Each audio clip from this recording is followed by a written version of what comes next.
അഴിമതി നിറഞ്ഞൊരു കാലഘട്ടത്തിലൂടെയാണ് കേരള സർക്കാർ മുന്നോട്ട് പോയിക്കൊണ്ടിരിക്കുന്നത്. സാധാരണഗതിയിൽ സർക്കാരിന് നേരെ ആരോപണം ഉന്നയിക്കുന്നത് പ്രതിപക്ഷ പാർട്ടികളും മറ്റ് രാഷ്ട്രീയ കക്ഷികളുമാണ്. എന്നാൽ പിണറായി വിജയനെതിരെ കഴിഞ്ഞ കുറെ വർഷങ്ങളായി കേരളത്തിൽ ഭാരതീയ ജനതാ പാർട്ടി ഉൾപ്പെടെയുള്ള മുഴുവൻ രാഷ്ട്രീയ പ്രതിപക്ഷ പ്രസ്ഥാനങ്ങളും പറയുന്ന ആരോപണങ്ങൾ സ്വർണ്ണക്കടത്തും ഹവാലയും ഉൾപ്പെടെയുള്ള മുഴുവൻ കള്ളക്കടത്തുകളിലും പിണറായി വിജയനും കുടുംബത്തിനും പങ്കുണ്ട് എന്ന സുശക്തമായ ആരോപണം ഭാരതീയ ജനതാ പാർട്ടി കഴിഞ്ഞ കുറെ വർഷങ്ങളായി കേരളത്തിന്റെ പൊതുമനസാക്ഷിക്ക് മുന്നിൽ ആരോപിക്കുന്നതാണ്. ആ ആരോപണം ഇന്ന് കേവലം ഭാരതീയ ജനതാ പാർട്ടി മാത്രമല്ല, പ്രതിപക്ഷ പാർട്ടികൾ മാത്രമല്ല, പിണറായി വിജയന്റെ മന്ത്രിസഭയിലെ ഒരു ഇടതുപക്ഷ MLA കൂടി ഉന്നയിക്കുന്ന സാഹചര്യത്തിലേക്ക് കേരളത്തിലെ രാഷ്ട്രീയ സാഹചര്യം മാറിയിരിക്കുകയാണ്. പിണറായിയുടെ ചാവേറായിരുന്ന, പിണറായിക്ക് വേണ്ടി കേരളത്തിലെ മുഴുവൻ സാധാരണക്കാരെയും സഭ്യമല്ലാത്ത രീതിയിൽ കടന്നാക്രമിച്ചിരുന്ന പിണറായി വിജയന്റെ പോരാളി എന്നറിയപ്പെട്ടിരുന്ന ഇടതുപക്ഷ MLA PV അൻവർ കുറച്ചു ദിവസങ്ങളായി പറയുന്നു, ഈ സർക്കാർ പിണറായി വിജയന്റെ മാഫിയ സർക്കാരാണ്. ഈ സർക്കാർ പിണറായി വിജയന്റെ മരുമകൻ മുഹമ്മദ് റിയാസിന് വേണ്ടിയുള്ള സർക്കാരാണ്. മറ്റെല്ലാവരും അവഗണിക്കപ്പെടുന്നു, മറ്റെല്ലാവരും ഈ സർക്കാരിന് അനപരിചിതനാണ് എന്ന് ഇടതുപക്ഷ MLA പറയുന്നു. ഇന്ന് നിയമസഭ ആരംഭിക്കുമ്പോൾ ആ ഇടതുപക്ഷ MLAക്ക് അദ്ദേഹത്തിന്റെ സ്ഥാനഭ്രംശം സംഭവിച്ചിരിക്കുന്നു. അദ്ദേഹത്തെ UDF പാളയത്തിൽ കസാരയിട്ടിരുത്തേണ്ട ഗതികളിലേക്ക് കേരളത്തിലെ കമ്മ്യൂണിസ്റ്റ് മാർക്സിസ്റ്റ് പാർട്ടിയുടെ സർക്കാർ മാറിയിരിക്കുന്നു. പ്രിയപ്പെട്ടവരെ, ഇങ്ങനെ നാണം കെട്ട അതപ്പതിച്ച സ്വന്തം പാർട്ടിയിൽ നിന്നും മുന്നണിയിൽ നിന്നും MLA-മാരിൽ നിന്നും പോലും ആരോപണം നേരിട്ടൊരു മുഖ്യമന്ത്രി കേരളത്തിന്റെ ചരിത്രത്തിൽ ഇന്നോളം ഉണ്ടായിട്ടില്ല. അങ്ങനെ ഒരു അഴിമതി വീരൻ ഇനിയും നമ്മളെ ഭരിക്കണ്ട എന്നുറക്കെ പ്രഖ്യാപിച്ചുകൊണ്ട്, അങ്ങനെ ഒരു അഴിമതി വീരൻ കേരളത്തിന്റെ ഭരണസാരഥ്യം കയ്യിലെടുക്കുന്നത് തടയണമെന്ന് ആവശ്യപ്പെട്ടുകൊണ്ട്, കേരളത്തിന്റെ മുഖ്യമന്ത്രി ശ്രീ പിണറായി വിജയൻ രാജിവെക്കണമെന്ന് ആവശ്യപ്പെട്ടുകൊണ്ട് ഭാരതീയ ജനതാ പാർട്ടി ഇന്ന് കേരളത്തിലെ 13 ജില്ലാ കേന്ദ്രങ്ങളിലേക്കും തിരുവനന്തപുരത്ത് സെക്രട്ടേറിയറ്റിലേക്കും മാർച്ചുകൾ സംഘടിപ്പിക്കുകയാണ്. ഇന്ന് തൃശൂർ ജില്ലാ ഘടകം തൃശൂർ കളക്ടറേറ്റിലേക്ക് സംഘടിപ്പിച്ചിട്ടുള്ള ഈ പ്രതിഷേധ മാർച്ചിൽ നേതൃത്വം നൽകി അധ്യക്ഷത വഹിക്കുന്നത് പാർട്ടിയുടെ ആരാധ്യനായിട്ടുള്ള ജില്ലാ പ്രസിഡന്റ് അഡ്വക്കേറ്റ് KK അനീഷ് കുമാറാണ്. അനീഷ് ഏട്ടനെ ഈ പ്രതിഷേധത്തിലേക്ക് ഊഷ്മളമായി സ്വാഗതം ചെയ്യുന്നു. നമുക്കറിയാം, ഈ മാർച്ച് ഉദ്ഘാടനം ചെയ്യാൻ ലോക്സഭാ തെരഞ്ഞെടുപ്പിന്റെ ഇൻചാർജ് ആയത് മുതൽ സുരേഷ് ഗോപിയുടെ വിജയത്തിന്റെ പ്രവർത്തനങ്ങൾക്ക് ചുക്കാൻ പിടിക്കുന്നത് മുതൽ ഓരോ പ്രവർത്തനത്തിലും, ഓരോ മണ്ഡലത്തിലും, ഓരോ ബൂത്തിലും നമ്മളോടൊപ്പം ഓടിയെത്തിയിട്ടുള്ള സമര പോരാട്ടങ്ങൾക്ക് കേരളത്തിന്റെ സമരഭൂമിയിൽ എന്നും ഉദിച്ചു നിന്നിട്ടുള്ള ശ്രീ MT രമേശ്, പാർട്ടിയുടെ ആരാധനായിട്ടുള്ള സംസ്ഥാന ജനറൽ സെക്രട്ടറി, അദ്ദേഹമാണ് ഈ മാർച്ച് ഉദ്ഘാടനം ചെയ്യാൻ ഇവിടെ എത്തിച്ചേർന്നിട്ടുള്ളത്. അദ്ദേഹത്തെ ഹൃദയപൂർവ്വം തൃശൂർ ജില്ലാ ഘടകത്തിന് വേണ്ടി ഈ മാർച്ചിലേക്ക് സ്വാഗതം ചെയ്യുന്നു. നമ്മോടൊപ്പം പാർട്ടിയുടെ സമാരാധനായിട്ടുള്ള സംസ്ഥാന സെക്രട്ടറി, നമ്മുടെ മുൻ ജില്ലാ അധ്യക്ഷൻ ശ്രീ A. നാഗേഷ് ഏട്ടനുണ്ട്. നാഗേഷ് ഏട്ടനെ ഈ സമരത്തിലേക്ക് ഹൃദയപൂർവ്വം സ്വാഗതം ചെയ്യുന്നു. പാർട്ടിയുടെ മേഖലാ ജനറൽ സെക്രട്ടറി ശ്രീ രവികുമാർ ഉപ്പത്ത്, വിവിധ മോർച്ചകളുടെ സംസ്ഥാന ജനറൽ സെക്രട്ടറിമാരായിട്ടുള്ള ശ്രീ AR ജയഘോഷ്, ശ്രീ PK ബാബു, പാർട്ടിയുടെ ജില്ലാ general secretary Shri Justin Jacob, പാർട്ടിയുടെ ജില്ലാ ഭാരവാഹികളായിട്ടുള്ള ശ്രീ കവിത ബിജു, ശ്രീ NR റോഷൻ, ശ്രീ ആതിര, മുരളി കോളങ്ങാട്ട്, തൃശൂർ മണ്ഡലം അധ്യക്ഷൻ ശ്രീ രഘുനാഥ് C. മേനോൻ ഉൾപ്പെടെ ഈ സമരത്തിൽ പങ്കെടുക്കുന്ന മുഴുവൻ സഹപ്രവർത്തകരെയും ഊഷ്മളമായി അഭിവാദ്യം ചെയ്തുകൊണ്ട് ഈ സമര പോരാട്ടത്തിലേക്ക് നിങ്ങളെ ഓരോരുത്തരെയും പാർട്ടിയുടെ ജില്ലാ ഘടകത്തിന് വേണ്ടി സ്വാഗതം ചെയ്തുകൊണ്ട് നിർത്തട്ടെ. ജയ് ഭാരത്. നമ്മുടെ ഈ മാർച്ച് ഉദ്ഘാടനം ചെയ്യുന്ന ഭാരതീയ ജനതാ പാർട്ടിയുടെ ആരാധനായിട്ടുള്ള സംസ്ഥാന general secretary Shri MT Ramesh, ഈ പ്രതിഷേധത്തിന് നേതൃത്വം നൽകുന്ന BJPയുടെ സംസ്ഥാന സെക്രട്ടറി ശ്രീ A. നാഗേഷ്, BJPയുടെ ജില്ലാ ജനറൽ സെക്രട്ടറിമാരായിട്ടുള്ള advocate KR Hari, Justin Jacob, മേഖലയുടെ general secretary advocate Ravikumar Uppath,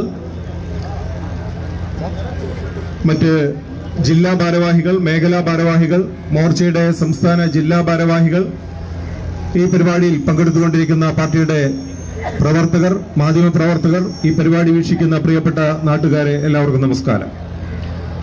Bharatiya Janata party ഏതൊരു സാഹചര്യത്തിലാണ് ഇത്തരത്തിലുള്ള ഒരു പ്രതിഷേധം ഇന്ന് കേരളത്തിലെ 14 ജില്ലകളിലും സംഘടിപ്പിക്കുന്നത് എന്നുള്ളത് ജില്ലാ ജനറൽ സെക്രട്ടറിയുടെ സ്വാഗതത്തിൽ സൂചിപ്പിച്ചു.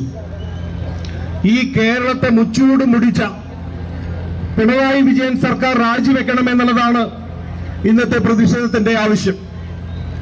ഭീകരവാദികൾക്കും കള്ളക്കടത്തുകാർക്കും കേരളത്തെ തീരെഴുതിയ പിണറായി വിജയൻ കേരളത്തിന്റെ മുഖ്യമന്ത്രിയായി തുടരുന്നത് രാജ്യസുരക്ഷയ്ക്ക് ഭീഷണിയാണ്. അതുകൊണ്ട് അദ്ദേഹം രാജിവെക്കണമെന്നുള്ള വളരെ പ്രധാനപ്പെട്ട ആവശ്യമാണ് ഭാരതീയ ജനതാ പാർട്ടി മുന്നോട്ട് വയ്ക്കുന്നത്. പ്രിയപ്പെട്ടവരെ, ഭാരതീയ ജനതാ പാർട്ടി വളരെ കാലമായി ആരോപിക്കുന്ന കാര്യമാണ് കേരളത്തിൽ ഇടത് ജിഹാദി സഖ്യമുണ്ട്. 2 തവണയും പിണറായി വിജയൻ കേരളത്തിൽ അധികാരത്തിൽ വന്നത് തീവ്രവാദികളുമായി കൂട്ടുചേർന്നുകൊണ്ടാണ്. SDPഐയും പോപ്പുലർ ഫ്രണ്ടും ജമാഅത്തെ ഇസ്ലാമിയും PDPയും ഉൾപ്പെടെയുള്ള തീവ്രവാദികൾക്ക് സ്വൈരവിഹാരം നടത്താൻ, ഭീകരവാദ പ്രവർത്തനം നടത്താൻ കേരളത്തിൽ അവസരമൊരുക്കാമെന്ന് അവർക്ക് വാഗ്ദാനം നൽകിക്കൊണ്ടാണ്, ആ ഭീകരവാദികളെ കൂട്ടുപിടിച്ചുകൊണ്ടാണ് 2 തവണയും ഈ കേരളത്തിൽ പിണറായി വിജയൻ അധികാരത്തിൽ വന്നത്. ഈ കാര്യം വളരെ നേരത്തെ ഞങ്ങൾ സൂചിപ്പിച്ചതാണ്. പക്ഷേ ഭാരതീയ ജനതാ പാർട്ടി അന്ന് പറഞ്ഞ കാര്യങ്ങൾ ഇന്ന് ശരിയാണ് എന്ന് പ്രിയപ്പെട്ടവരെ പുറത്തു വന്നുകൊണ്ടിരിക്കുന്നു. ഭാരതീയ ജനതാ പാർട്ടി അന്ന് പറഞ്ഞ കാര്യങ്ങളല്ലേ ഇന്ന് PV അൻവർ ഉന്നയിച്ചത്. ഭീകരവാദികൾക്ക് ഒത്താശ ചെയ്യുന്നു, കള്ളക്കടത്തുകാർക്ക് ഒത്താശ ചെയ്യുന്നു, കൊലപാതകികൾക്ക് ഒത്താശ ചെയ്യുന്നു. ഇവിടെ മദ്യം മയക്കുമരുന്ന് മാഫിയകൾക്ക് വേണ്ടി പിണറായി വിജയന്റെ ഓഫീസ് പ്രവർത്തിക്കുന്നു എന്നുള്ള ആരോപണം ഉന്നയിച്ചിട്ടുള്ളത് PV അൻവറാണ്. എന്തുകൊണ്ടാണ് അൻവർ ഇത്തരത്തിലുള്ള ഒരു ആരോപണം ഇപ്പോൾ ഉന്നയിക്കുന്നത്? ഇത് ഇത്രയും കാലം പിണറായി വിജയനും PV അൻവറും ഒരുമിച്ചുള്ള കൂട്ടുകച്ചവടമായിരുന്നു. ബോംബെയിലൊക്കെ നമ്മൾ കേട്ടിട്ടുണ്ട് അധോലോകം, കള്ളക്കടത്ത് അധോലോകം. ആ അധോലോകങ്ങൾ തമ്മിൽ തെറ്റിയാൽ അവര് തമ്മിൽ ഒരു കുടിപ്പകയുണ്ടാകും.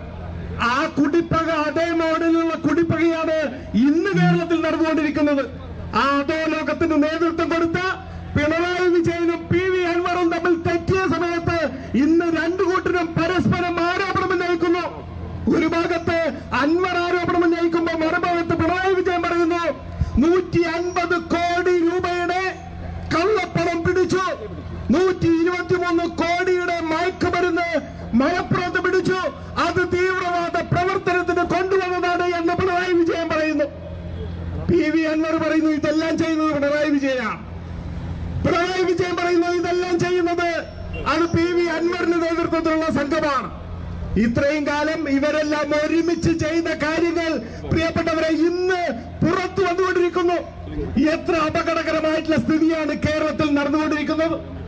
കള്ളക്കടത്തുകാർക്ക് ഒത്താശ ചെയ്യുന്നു, സ്വർണ്ണക്കടത്തിന് മുഖ്യമന്ത്രി നേതൃത്വം കൊടുക്കുന്നു, മുഖ്യമന്ത്രിയുടെ ഓഫീസ് അതിന് വേണ്ടിയാകുന്നു. അതിനേക്കാൾ ഭീകരമാണ് ഭീകരവാദികൾക്ക് ഒത്താശ ചെയ്യുന്നു. അത് അതിനേക്കാൾ ഗൗരവമായിട്ടുള്ള ആരോപണമാണ്. ഇപ്പൊ നമ്മൾ മനസ്സിലാക്കുന്നു എന്തുകൊണ്ടാണ് ഹമാസിന് അനുകൂലമായി കേരള മാസകലം ഇടതുപക്ഷം പരിപാടികൾ സംഘടിപ്പിച്ചത്. എന്തിനാണ് ഹമാസിന്റെ തീവ്രവാദികൾക്ക് കേരളത്തിൽ പ്രസംഗിക്കാനുള്ള അവസരമുണ്ടാക്കി കൊടുത്തത്? എന്തിനാണ് പാനായിക്കുളത്തും നാറാത്തും ഭീകരവാദികൾക്ക് ക്യാമ്പ് നടത്താനുള്ള സാഹചര്യം ഉണ്ടാക്കി കൊടുത്തത്? എന്തുകൊണ്ടാണ് അഫ്ഗാനിൽ താലിബാൻ പിടിച്ചടക്കിയ സമയത്ത് താലിബാൻ ഒരു വിസ്മയമാണ് എന്ന് എന്തുകൊണ്ടാണ് ഇടതുപക്ഷം പറഞ്ഞത്? ഇങ്ങനെ ഒരുപാട് ചോദ്യങ്ങൾക്ക് ഉത്തരവുണ്ടായിക്കൊണ്ടിരിക്കുന്നു. എന്തിനാണ് തീവ്രവാദികളെ സുഖിപ്പിക്കാൻ വേണ്ടി ശബരിമലയിൽ ആചാര ലംഘനം നടത്തിയത്? ഏറ്റവും അവസാനം തീവ്രവാദികൾ വോട്ടിന് വേണ്ടി എന്തിനു വേണ്ടിയാണ് ഈ വടക്കുനാഥ ക്ഷേത്രത്തിൽ ഉത്സവം തകിടമറിച്ചത്? ഇങ്ങനെയുള്ള ഒരുപാട് ചോദ്യങ്ങൾക്കുള്ള ഉത്തരവാണ് പ്രിയപ്പെട്ടവരെ കഴിഞ്ഞ കുറച്ച് ദിവസമായി കേരളം കണ്ടുകൊണ്ടിരിക്കുന്നത്. ഇത് ഭീകരവാദികളുടെ സർക്കാരാണ്, ഇത് കള്ളക്കടത്തുകാരുടെ സർക്കാരാണ്.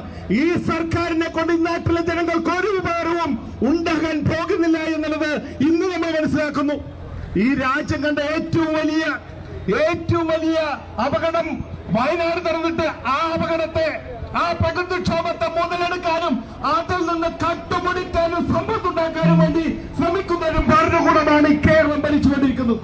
എന്തൊരു നാണക്കേടാണ്! ഒരു മൃതശരീരം